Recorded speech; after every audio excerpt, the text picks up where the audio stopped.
Hello students, welcome back to smart knowledge. So इस video में हम डिस्कस करेंगे डायरेक्टरेट ऑफ एजुकेशन की ओर से दिया गया practice paper for class 11, subject रहेगा फिजिक्स। पेपर आपके लिए बहुत इंपॉर्टेंट रहने वाला है, ठीक है। तो यहाँ से आप अपनी प्रैक्टिस ज़रूर के जाइएगा इस पेपर की, क्योंकि डीओई की तरफ से दिया गया है, तो यहाँ से क्वेश्चंस आने के मोस्टली जो है चांसेस हैं आपके।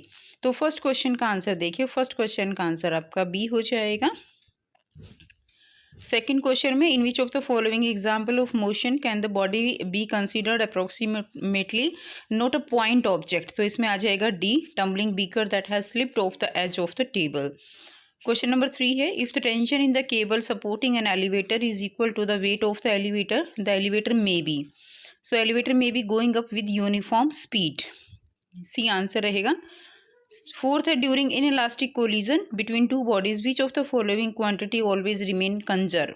तो टोटल लीनियर मोमेंटम जो होता है वो कंजर्व रहता है, काइनेटिक एनर्जी कंजर्व नहीं रहती है, क्योंकि कोलिजन के टाइम पे कुछ एनर्जी हीट या डिफॉर्मेशन में यूज़ हो जाती है। नेक्स्ट देखिए, क्वेश्चन नंबर 5 है, इसमें आपको मैच करना है। तो इसमें आपका मैच में आप देख लेंगे, आंसर आपका डी हो जाएगा। फर्स्ट जो है आर के साथ, ठीक है, फर्स्ट हो जाएगा आर 2/5 m²। तो यहाँ से आप इसके आंसर देख लेंगे। क्वेश्चन नंबर 6 है, if one move from the surface of the earth to the moon then what will be the effect on its weight. तो weight of the person decreases continuously with height from the surface of the earth. तो weight जो है decrease होगा, क्योंकि gravity कम होती है जैसे जैसे हम हाइट की तरफ जाते हैं। नेक्स्ट देखिए, which of the process described below are irreversible. तो इसमें इरिवर्सिबल प्रोसेस कौन से हैं। तो इसमें इरिवर्सिबल प्रोसेस जो है ए, बी और डी जो है यहाँ से आंसर हो जाएगा, ये इरिवर्सिबल है। एंड सी जो प्रोसेस है, C process, that is the reversible process. Next है, in VT diagram shown in figure what is the relation between P1 and P2।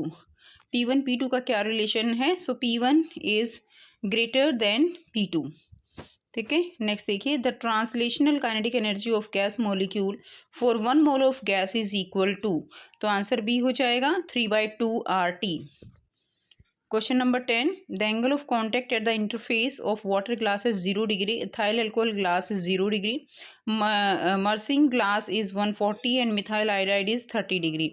A glass capillary is put its a trough containing one of these for liquid and it is observed that the meniscus is convex. The liquid in the trough is, तो ये आपको बताना है, liquid in the trough is, answer हो जाएगा mercury. Question 11, a pendulum suspended from the ceiling of train has a period t when the train is at rest, when the train is accelerating with uniform acceleration, the period of the oscillation क्या करेगा, decrease करेगा। Next question number 12 रहेगा, displacement of plane progressive wave moving along positive X axis, that will be, answer रहेगा A, Y is equal to A sine के X minus WT। Question number 13 to 16 आपके assertion reason के रहेंगे, ठीक है। तो यहाँ से आपको आंसर करना है। 13 है, assertion Newton second law is the real law of motion. तो Newton second law real law of motion है, बिल्कुल ठीक है, क्योंकि सेकंड लॉ से हम फर्स्ट और थर्ड लॉ दोनों को ही वेरीफाई कर सकते हैं। एंड रीजन रहेगा, Newton second law is applicable for inertial frame of reference. तो ये ठीक तो है, लेकिन ये इसके एक्सप्लेनेशन सही नहीं है, तो आंसर बी हो जाएगा। नेक्स्ट क्वेश्चन नंबर 14 दिया गया है, moment of inertia of a body is same what ever be the axis of rotation. Moment of inertia किसी भी बॉडी का सेम रहेगा, एक्सिस चाहे कोई भी हो, ठीक है। End moment of inertia depends only distribution of mass. तो ये इसमें जो है रॉन्ग है और ये करेक्ट है, तो आंसर हमारा क्या हो जाएगा, डी हो जाएगा। नेक्स्ट है, sound wave can not propagate through vacuum but light waves can. तो रीज़न दिया गया है, sound waves can not be polarised but light wave can be polarised. तो दोनों ही ठीक है एंड इसके एक्सप्लेनेशन भी ठीक है, तो आंसर हमारा ए हो जाएगा।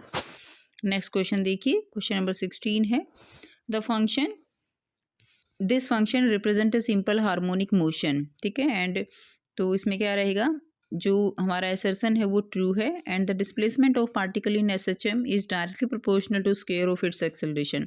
तो ये क्या हो जाएगा, ये फॉल्स हो जाएगा, तो आंसर सी। नेक्स्ट देखिए, सेक्शन बी आप यहाँ से देख सकते हो। तो यहाँ से जो क्वेश्चंस हैं उनके आंसर आप प्रैक्टिस कीजिए।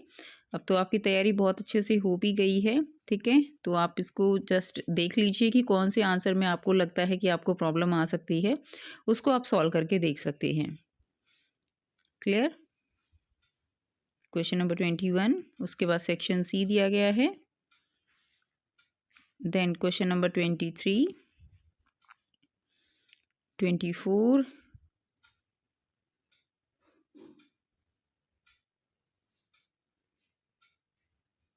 26, 27, देन 28। उसके बाद देखिए सेक्शन डी दिया गया है जिसमें आपको यहाँ पर पैराग्राफ दिया गया है, इसको आपको पढ़ना है अच्छे से और फिर इसके आंसर्स करने हैं। वी statement is not correct about banking of routes. तो इसमें ये जो दिया गया है ये भी स्टेटमेंट ठीक है, ये भी ठीक है, तो दोनों ठीक है। तो इसमें हमारी जो गलत रहेगी वो डी रहेगा कि दोनों ही neither a nor B is correct. तो आंसर डी हो जाएगा। A car some time over turn while taking a turn, when it over turn it is. तो आंसर बी रहेगा, the outer wheel which leaves the ground first. Third है, a bend of level road has a radius of 100 metre, the maximum speed of a car turning this bend में have without skidding if the coefficient of friction between roads and tires is 0.8, then answer will be B, 28 meter per second. Next देखिए question number 4 है, the maximum safe speed of a car negotiating a circular turn of radius R on a frictionless banked track with angle of banking theta. तो answer हमारा A हो जाएगा और में answer हमारा B हो जाएगा।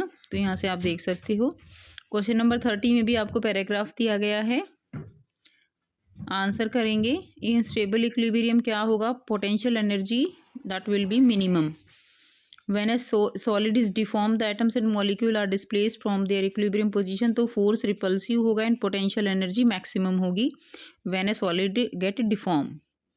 क्वेश्चन थर्ड है, a cylinder is stressed by 2 equal forces and applied normal to its cross sectional area, the restoring force per unit area in this is called। तो क्या आ जाएगा, tensile stress.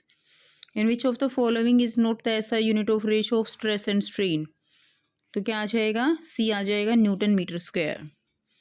A spring is stretched by applying a load to its free end, the strain produced in the spring is, answer C आ जाएगा, longitudinal and shear। Then section E दिया गया है।